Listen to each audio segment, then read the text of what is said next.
I will build a duplex to live with my parents, and you will have to help me out with $100,000. You don't have any veto power. What belongs to my daughter-in-law is ours, isn't it? My husband and in-laws have said so, and have tried to build a house on the land I inherited, but I will never let that happen. I told them a fact, but I'm already single. My name's Sarah, and I'm a 34 years old office worker. After graduating from college, I got a job at a securities company and worked hard. I enjoyed my work because the more I did it, the more result I got. So I just spent my days focusing on work, and I found myself being entrusted with a good position. I was making a lot of money and had a lot of savings now. I was satisfied with my life and thought I was having a very fulfilling time. However, I suddenly realized that all my friends around me were getting married and having children. I felt like I was being left behind, seeing their families happily getting along. And my parents have been asking me a lot about my recent tendencies.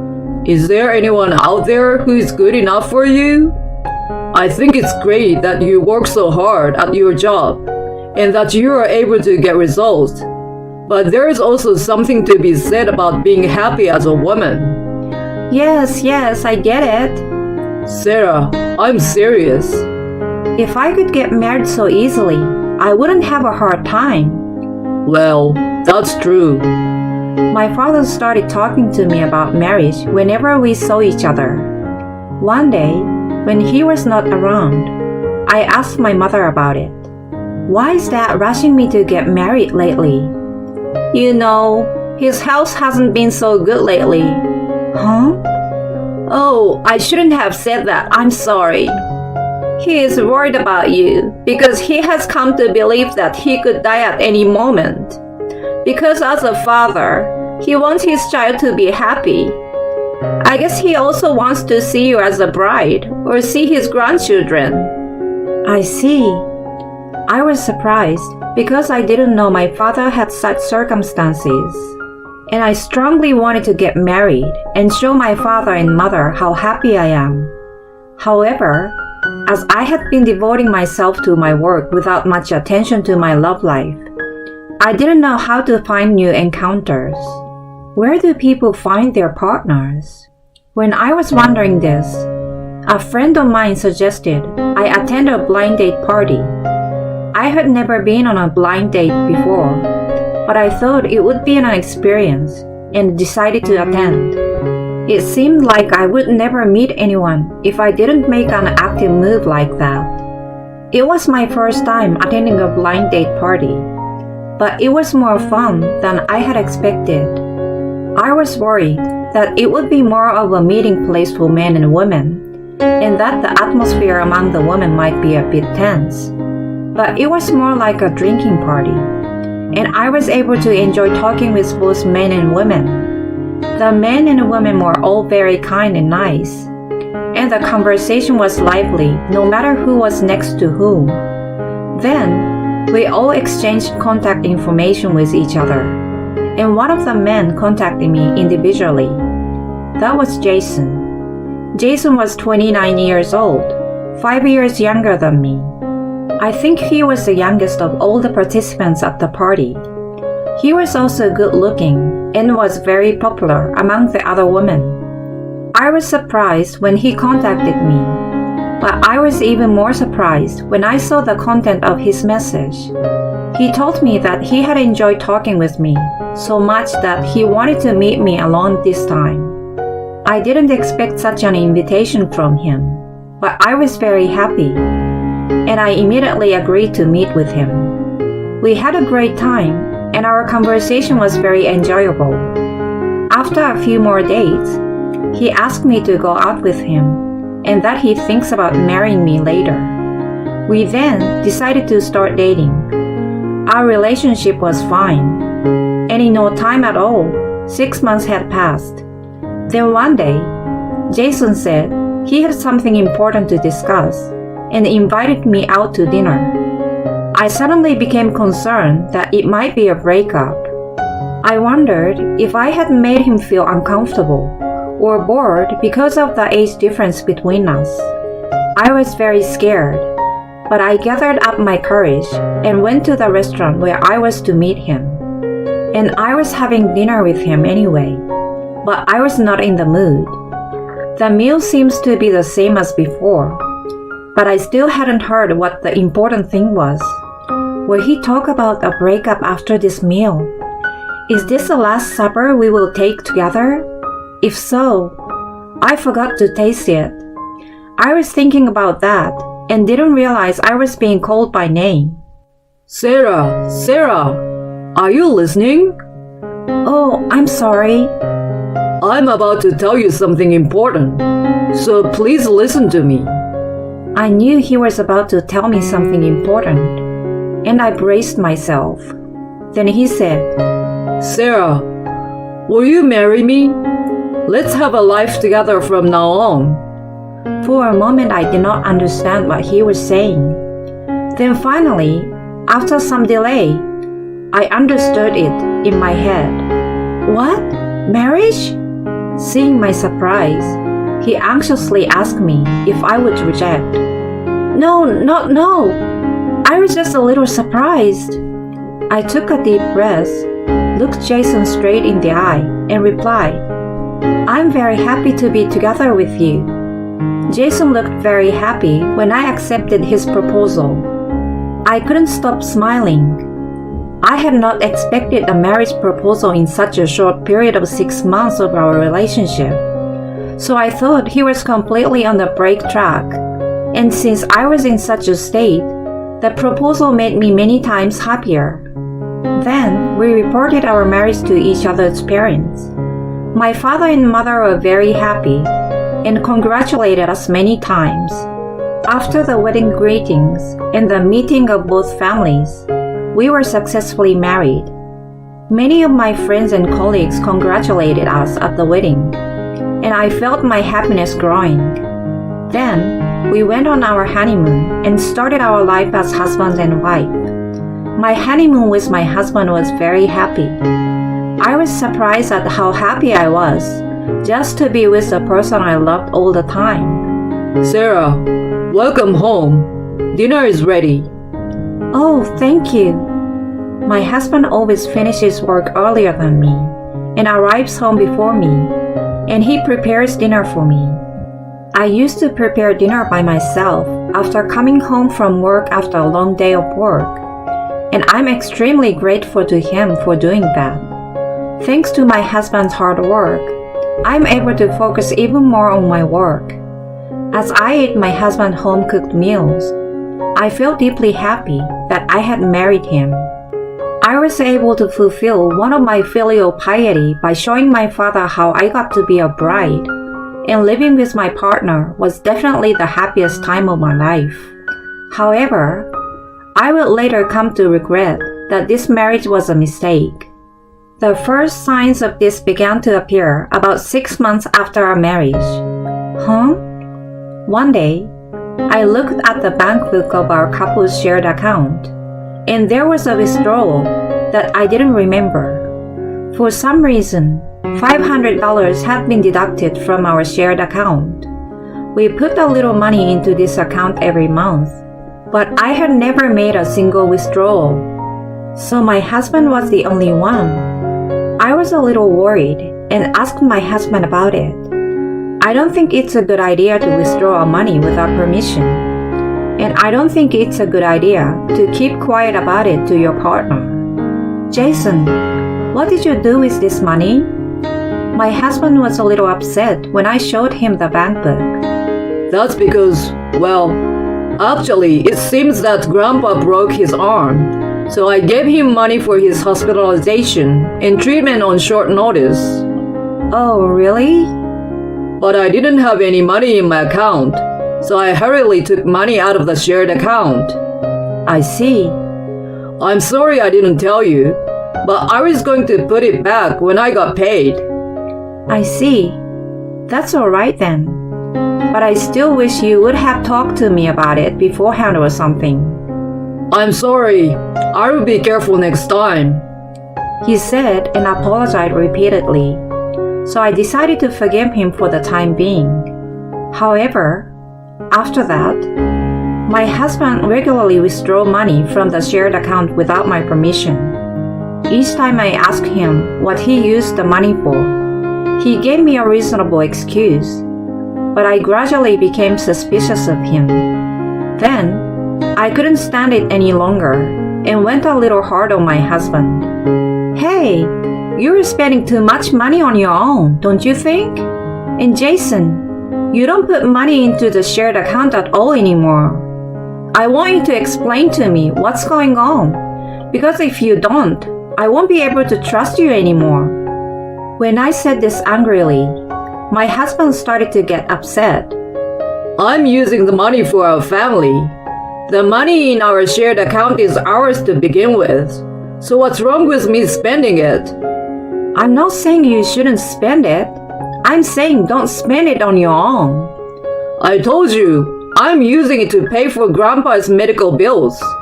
Why are you? His grandson paying for it. Isn't it supposed to be paid for by your mother or father? Well, that's... Don't try to cover it up with a lie. When I said that, my husband was driven into a corner and suddenly said something outrageous. Then, do you want a divorce? What? Divorce? If you doubt me that much, it will be difficult to continue our marriage. Wait a minute. I'm not thinking that much about divorce. Then be a little nicer to me. I'm spending the money in our shared account, and I'm sorry for that too. Okay. I was still in love with my husband at this time, and I didn't want to get a divorce because then I wouldn't be able to show my parents their grandchildren's faces. However, I would later regret that I should have divorced him quickly at that time. Since then, my husband has become a little cold toward me. He used to prepare dinner for me, but he stopped doing housework. And lately, when I come home, more often than ever, my in-laws are there. Molly and Ronald, what is going on with you? I'm here to see my son. Is it a bad thing? Sarah, how can you walk till late while we are here? Did you not want to see us? No, it's not like that. She's a workaholic. She's also a tightwad when it comes to money. Well, that's an apt description. My in-laws laughing at me and making fun of me. I was fed up with the situation where I came home from work and my in-laws were there. This would still be better if I worked more overtime and came home just before the last train. After that, my in-laws would come over to my house and my husband would have a friendly chat with them. I also thought it was kind of weird because as soon as I come home from work, they will leave as if this is a sign. My mom and dad would leave quickly because you always looked so uncomfortable. I was shocked when he really said something like that to me. Was it my fault? I'm just working hard. Why should I be told such a thing? I was starting to get pretty stressed out over my husband's attitude and my in-laws' attitude. Besides, while I was working so hard, my husband was having a nice conversation at home with his parents, who came home before me. Just thinking about that made me feel really angry. Furthermore, since I'm currently paying for all of our living expenses, I'm also responsible for the utilities and food that my in-laws spend when they're at our home relaxing on their own. There were many things that I didn't agree with, and I was beginning to wonder if I should continue living this marriage life. Then, an event occurred that gnawed at my heart. It was the death of my father. My father suddenly collapsed from acute heart failure and passed away. It was so sudden that my mind went blank. Even when I saw him in the hospital with a white cloth over his face, I still couldn't believe that he had passed away. I couldn't show him his grandchildren. and my mother and I were saddened. I had heard that he had been in good condition recently, even though his health had been getting worse. Then, I was suddenly told that he had passed away, and my emotions were not able to catch up. But despite of my grief, I knew that I had to make sure my father's funeral was held properly. I hurriedly made arrangements in preparation for the funeral, and somehow managed to hold my father's funeral without incident. Then, afterward, the lawyer explained to me about the inheritance. He told me that my father had made a will in preparation for the eventuality of his death when he became ill. In his will, my father left me and my mother a share of his savings, and I was to inherit the land of my parents' house. I wasn't that concerned about the inheritance, but my husband and in-laws, not me, were extremely agitated about the inheritance. Sarah, is it true that you inherited the land? Yes, that's right. That's great. Then let's build a house. Why? Because you inherited the land. Then let's tear down your stale parents' house and build a new one. And we'll make it a duplex and live with my mom and dad. Wait, what are you talking about? I'm not going to do that. The land is mine, but my mother still lives in the house. Why don't you just say something nice and ask her to move somewhere else? Don't be silly. There's no way I could do such a terrible thing. What the hell? We are a couple. You could at least listen to me a little bit. Every single time you ask me for something, it's too much. I'm not asking you to do anything unreasonable. Living with my parents and building a new house, those are two things I'm asking for. Nothing too hard.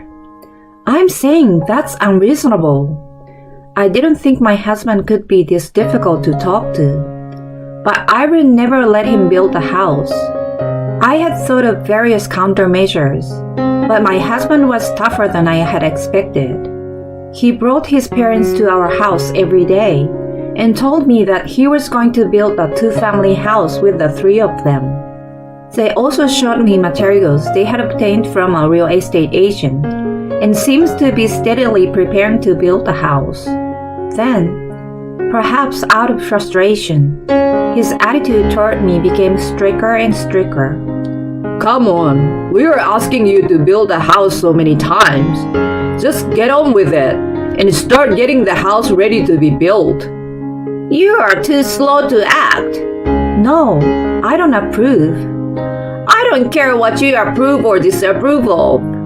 You married Jason. You do what he says.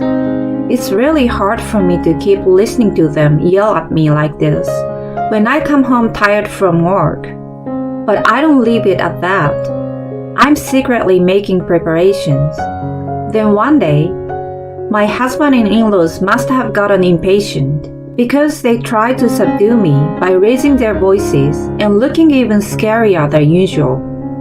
I'm going to build a two-family house to live with my parents, and I want you to help me with $100,000. You don't have any veto power. We are already on the verge of moving forward with a real estate agent. What belongs to my daughter-in-law is ours, isn't it? My husband and in-laws have said so, and have tried to build a house on the land I inherited. But I will never let that happen. I told them a fact, but I'm already single. What are you talking about? My in-laws are upset by my statement. Jason, have you forgotten that you stuck divorce papers in my face?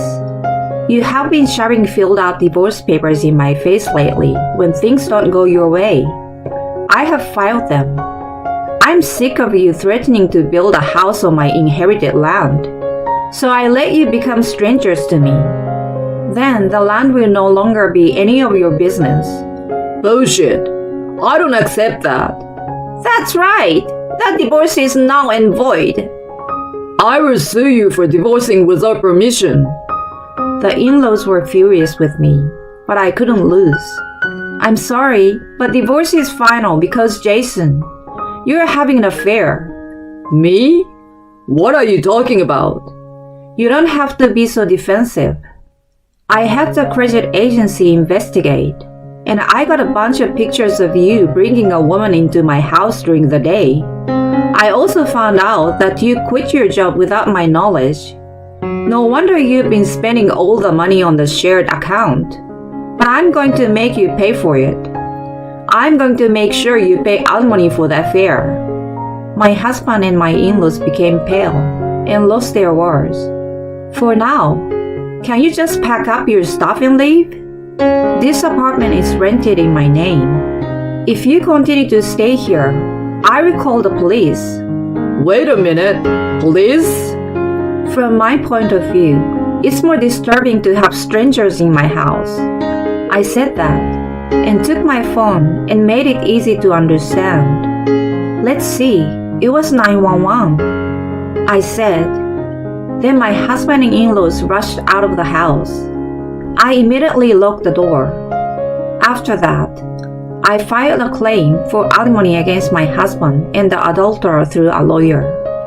I also canceled the apartment I was living in with my husband, and I returned to my parents' house and started living with my mother. Then, I rebuilt my parents' house with the inheritance I received from my father and the money I had saved. The house was made barrier-free so that it would be easy for my mother to live in even if she became old and her legs and hips deteriorated.